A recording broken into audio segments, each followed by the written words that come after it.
My name is Corey Hilliard. A bunch of my friends call me Corey the Courier. I'm a bike messenger for Elite Couriers in New York City. Prior to that, I lived in Philadelphia and I worked there for about 16 years, 10 of which I had my own courier company. And a bunch of people were saying like, yeah, you're badass, but you're in Philadelphia, it's not New York. And I just thought like, well, I could do what they can do. And I moved here and I found out that, yeah, I can do what everybody else does up here.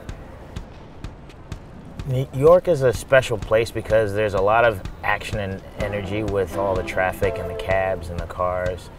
And there's a level of intensity about riding here that's unlike any other place in the US.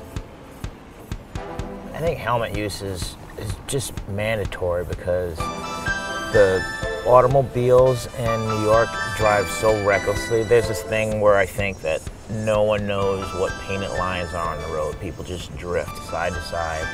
You're on the bicycle and no one's expecting you.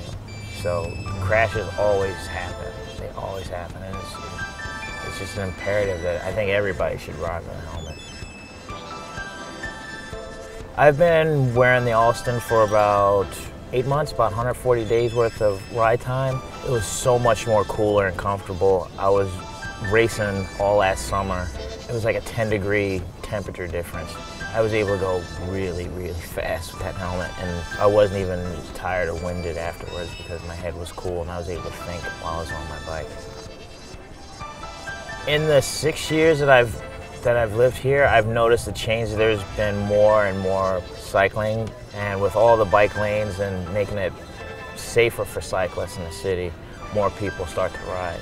Several groups have started up these little track bike clubs, and then there's like the polo people, and they're doing their thing. And there's always the road racing scene. So all these things just combine to make New York more popular and exciting to ride as a cyclist.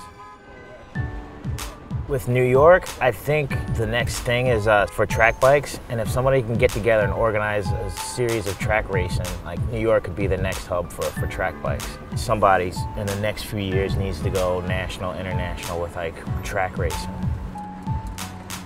When I first began, I was mountain biking back in Philadelphia, and then I began road racing. I was president of Quaker City Wheelman team down there.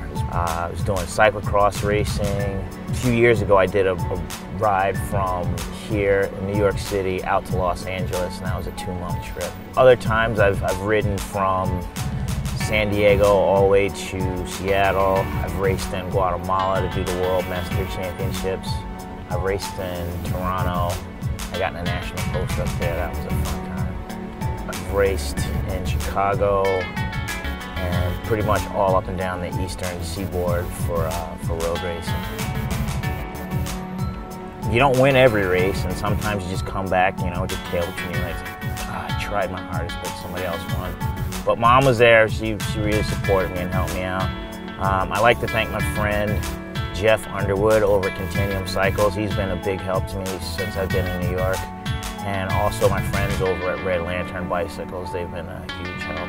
Saddlein.com, because they've got this system that helps me push bigger gears and go a whole lot faster than everybody else. My friend Roland over at Reload Bags. Without my bag, I wouldn't be able to deliver packages. Without delivering packages, I wouldn't be Corey the Courier.